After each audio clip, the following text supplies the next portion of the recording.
I went to Walmart with my girlfriend late at night to avoid the crowds. It's the best time to go shopping in my opinion. We went around the store, putting a lot of stuff in our cart. This was one of those big stocking up trips, so that's why my girlfriend went with me. As we strolled around the aisles, she pointed out that it seemed like we were being followed. That's when I noticed this creepy, gaunt-looking dude staring at us. At first, I didn't quite believe her, but I then noticed it too. Wherever we went, he followed, always just far away from us that I couldn't say anything to him without shouting. I didn't want to approach him though. He was freaking both of us out. The way he was grinning just made it 10 times worse. I tried to see if we could lose him quickly by going down aisles and doubling back a few aisles over, but he always found us. When it came time to go over to the checkout area, we hoped that cutting through the clothing section would help us not run into him. The guy was creepy as hell. I thought about complaining to the Walmart staff about this weirdo, but he technically wasn't breaking the law. So we decided to just check out and get the hell out of there as soon as possible. But then out of nowhere, he jumped out from behind a rack and tackled me. Ah! What the hell are you doing? Get off me! I'm a loss prevention officer. You're being detained for theft. We got him. Come on out. But we didn't steal anything! Shut up! Shut the hell up before I split your face open! We know who you are! Stop! He didn't do anything wrong! Help us! Somebody! He's innocent! Quiet, bitch, or you're going down with him! I was so caught off guard. As he was pinning me down, I tried pleading with him to let me go, but nothing I said made him act any different. I was so confused. I'd never stolen anything in my life, and definitely not that night. I tried to think of any other reason he might have thought I was stealing, but it just didn't make any sense. I kept begging the guy to let me go, but everything I said just made him dig his knee into my neck even harder. When the cops came, he finally let me up, only for me to be dragged from the ground and pinned against the wall as they put me in handcuffs. The cop didn't listen to anything I said either. By this point, I wasn't just confused. I was getting pissed off. Mr. Von der Linde, you are under arrest for theft of over $100. You have— What? That's not my name! That's not me! Sir, calm down. No, you got the wrong guy! Check my wallet! Look at my ID! Look! Sir, do not reach into your pocket! Sir! As I tried pulling out my wallet from my back pocket, the cop thought I was going to pull out a weapon, so he body slammed me to the floor. He drove my face into the ground and tightened the handcuffs as far as they would go, digging them into my wrist. I thought he was going to take me out. I was sure the next thing I felt was going to be a bullet through my chest, or my whole body being electrocuted until I got brain damaged. I didn't want any of that to happen, so I just went limp. Unfortunately, my supposed resistance made the cop even more of a douchebag. He lifted me up and put me on my feet, then started pushing me out of the store so hard I almost tripped and fell on my face several times. My girlfriend had started filming and was crying, but there was no sympathy for her either. They kept threatening to take her down like they did me and arrest her. I can't understand how somebody can scream in the face of a sobbing woman and then push her boyfriend into a wall right after.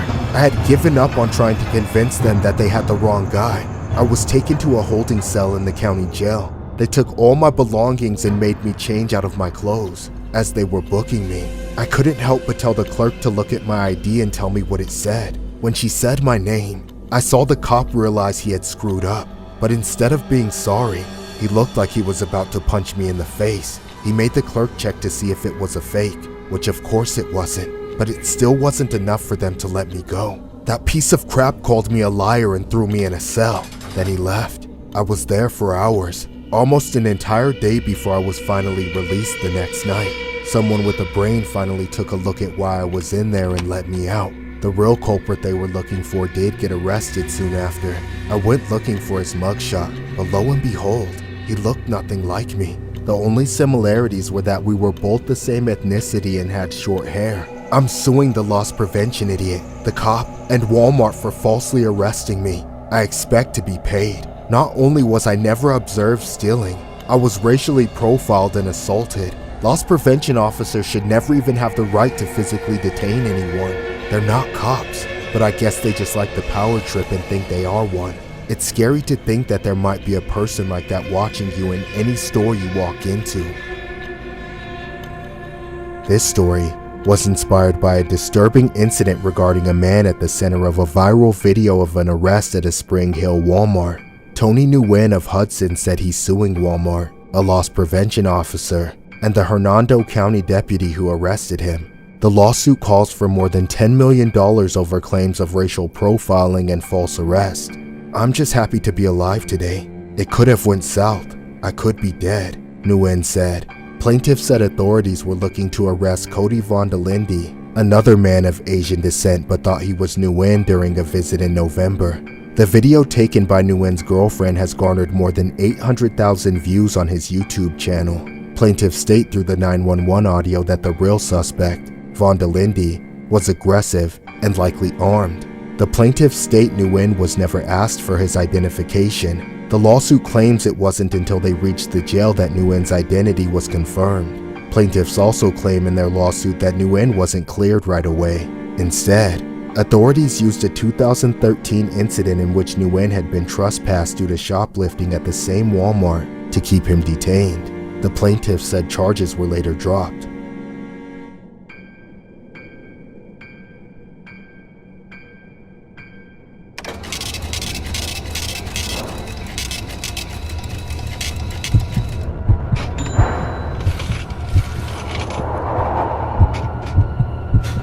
I do loss prevention at Walmart. I just got switched over to this position from stocking shelves a few weeks ago. The job consisted of getting to wear regular clothes, wander around the store, and act like a regular shopper, but in reality, I have to look out for sketchy behavior and shoplifting, as I always work during peak hours, when the most shoplifting happens. So far, I haven't had much trouble with the people I've caught, all except for one occasion. It was the busiest hour of the day, as usual, when I was looking around. That's when I spotted a fat old woman rolling around on a mobility scooter. She was real freaky looking.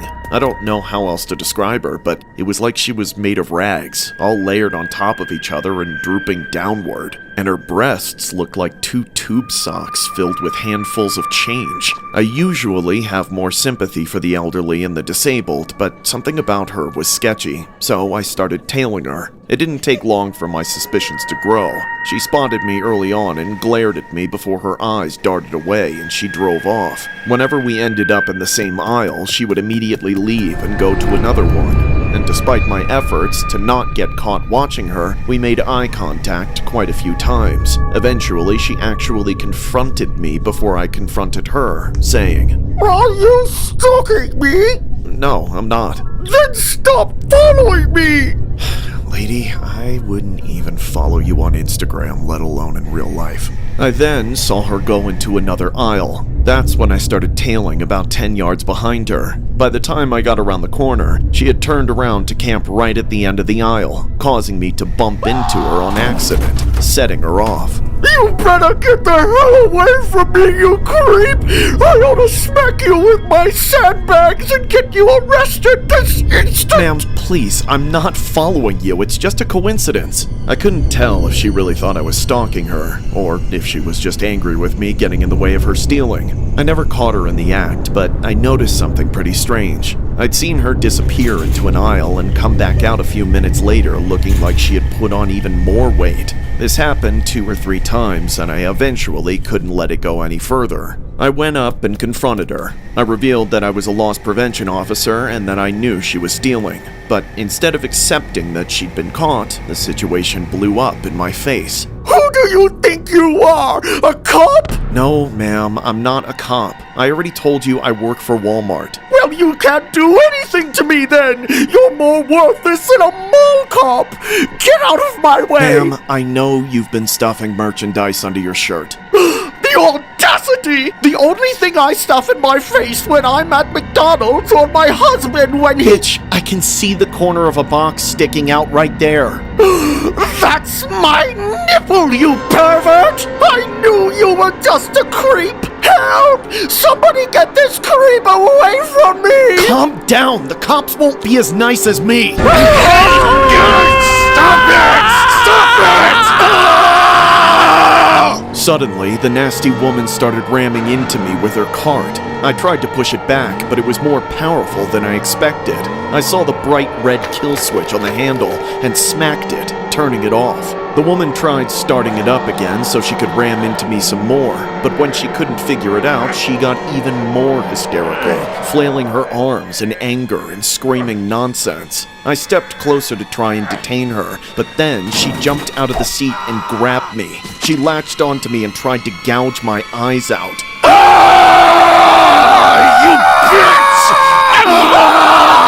I couldn't stand with all her weight hanging on me, so I fell to the ground, only for her to get on top of me.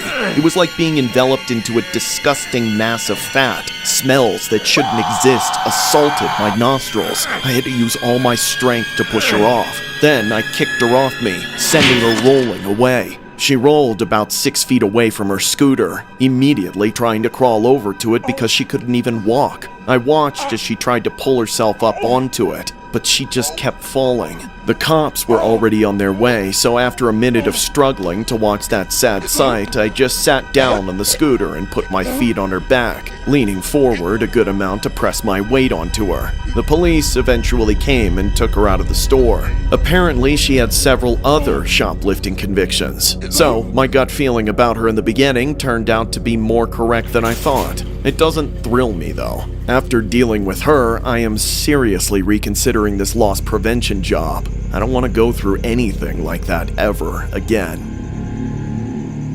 This story was inspired by a bizarre incident regarding a 67-year-old woman named Karen Bayless, who was arrested after allegedly getting caught shoplifting from the Walmart on Greenbrier Road. Wichita Falls Police Department spokesperson Sergeant Harold McClure said officers were dispatched to the Walmart located in the 5100 block of Greenbrier Road for a theft and criminal trespass call. Officers spoke with Walmart loss prevention officer who told them they observed the suspect, later identified as Bayless, acting suspiciously. Loss prevention officers told police that while Bayless, riding the motorized scooter, removed barcodes from items and concealed the items under her. That's when loss prevention officers followed Bayless out of the store, where they detained her. 3 stolen items were recovered: an electric pencil sharpener, a box cutter, and 2 packages of razor blades. Record shows that Bayless had 3 previous convictions for theft.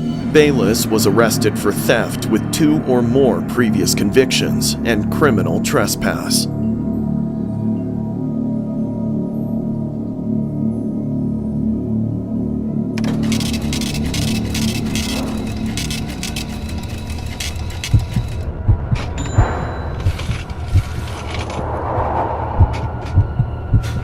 I came with my daughter from India to Canada 2 years ago.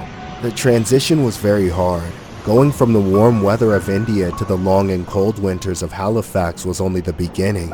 We came here ahead of my husband and sons. Our goal was to eventually move here permanently as a family. My beautiful daughter performed a miracle by getting accepted into a wonderful school, paving the way for us. We had to get jobs while we waited for everyone else. The only place that would agree to hire both of us was the huge Walmart in the center of town. I worked full-time while my daughter split her time with school, but every single hour we spent there, we were worked like dogs. We were given little to no training in all the departments, yet we were expected to know how to do everything in the store. I was scheduled for nearly 60 hours a week before I even knew what overtime was, and my breaks were frequently interrupted. To make matters worse, the customers were extremely rude and demanding of all of us, and the store was so incredibly busy from open to close that we were all constantly under a lot of stress. My daughter and I would be cussed at, pushed around, and ganged up on. Our bosses were part of the problem too. We quickly learned that complaints would not do us any good.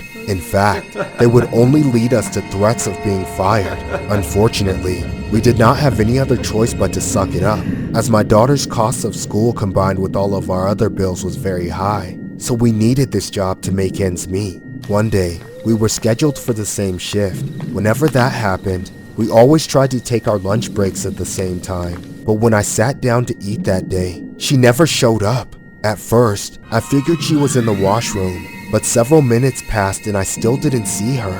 I texted her, but she didn't respond. After a few more minutes, I called her. There was something in the back of my mind telling me something was wrong. Throughout the rest of the day while working, I continued trying to find my daughter or reach her on the phone. I kept my eye out for her, and whenever I had a few seconds to spare, I got my phone out and texted her. I got more worried and anxious the longer I went without seeing her. When our shifts were over, I waited for her to show up outside the store where we always met, but she never showed up there either. That's when I started to panic. I went inside and searched the entire store, combing through every aisle and looking in every department and every bathroom and any other place I could think of. After 20 minutes of frantically speeding around the store, I stopped outside the kitchen area to catch my breath. I was on the verge of tears. Just then, I heard giggling from the kitchen. I looked over and saw a few of my coworkers standing together. They were looking at me and laughing, creeping me the hell out. Something about them just scared the shit out of me as I knew they knew something. So I went over and started talking to them. Hey, where's my daughter? What? I don't know what you're talking about. Stop playing games, you high cholesterol bitches! I know she was working in the kitchen today! What happened to her? Gosh, I don't know. Wait, isn't it 5 already? I think she went home. In a last-ditch effort, I dialed the emergency number. I couldn't rest until she was found. When the police arrived, the managers tried to brush everything off and shooed them away because the cops would scare away customers. Thankfully, the officers were more sympathetic to the gut instinct of a mother. We began searching the entire store again, starting in the kitchen. Soon into the search, one officer pointed to the walk-in oven and asked what was behind that door. I told him what it was and he asked that I open it. None of the gods in all existence could have braced me for what I saw next. I opened the door and was blasted with a wave of heat. And then, there she was, my daughter. There was only what remained of her after being trapped in that oven for hours. I broke down into a sobbing, screaming mess when I saw what happened to my beautiful girl. What that heat had done to her. Even now, I can hardly stand to think of it. I still await for the arrival of my husbands and sons to comfort me. But for now, all I can do is turn my grief into rage. The investigation of how my daughter was trapped in the oven is still ongoing. But I don't need to be a detective to know what happened. It's impossible for someone to just waltz in there and cook themselves. It's designed against that. The door is heavy and can't be closed from the inside, much less locked. The controls for the time and temperature are also on the outside. Somebody, probably the multiple people working together, trapped her in that oven and turned it on, then left her there to burn away. Unable to get help, unable to escape. This story was inspired by a disturbing incident regarding the passing of a 19-year-old Walmart employee found in a bakery oven. Gursimran Kaur, an immigrant from India, was burned to death at a Walmart bakery on October 19th. According to a GoFundMe created by a Maritime Sikh Society executive, it was alleged that the victim Kaur and her mother had worked at Walmart for 2 years. The mother became worried when she didn't hear from or see her daughter around the store. Unlike the usual check-ins, the mother eventually opened a walk-in oven to find her daughter's quote-unquote charred remains. The fundraiser's page said that Kaur's father and brother were in India at the time of her untimely demise and were trying to get to the US. It is unknown whether they arrived in America or not. Police have stated that the matter was very complex and the investigation is ongoing. On October 31st, a spokesperson for the Halifax Region Police told Newsweek that any public updates on the Kaur case would be shared on its website and social media. At the time of the publication, there have been no updates.